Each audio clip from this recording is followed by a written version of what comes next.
Hello and welcome to TayTime. This week's Parshat is Parshat Tavo. I have the Torah from Yosef Yoshua, my older brother. In this week's Parshat, we have a list of the brachos and the klalos. Now, the list of klalos is seemingly a lot longer than the list of brachos. And the obvious question is, why would that be? Why are there more curses than blessings? And the answer is that it's human nature to see the bad. We expect to see it, we look for it, and therefore it's what we see. And life and the Torah makes it easy for us to do that. Case in point, the written list of klalos is longer than the written list of brachos. But the key word in that sentence are written. The written list of klalos is longer. But the real list of brachos is infinitely longer than the list of klalos could ever be.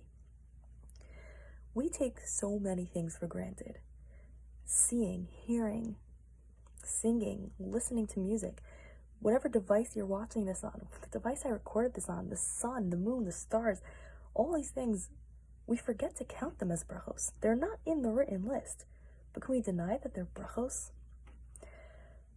On a personal note, I wrote and shared this Devar Torah last year in the hospital where I spent the Shabbos of Parshat Tavo.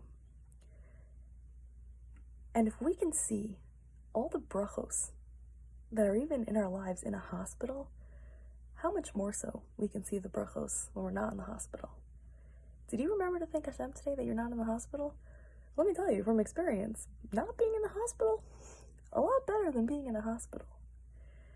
Our mission in life is to see the good, even though the bad is so much more obvious. It's so there. It's written more on this list in the Torah. But we have to remind ourselves, it's not really longer. The list of brachos is way longer than the list of klalos could ever be.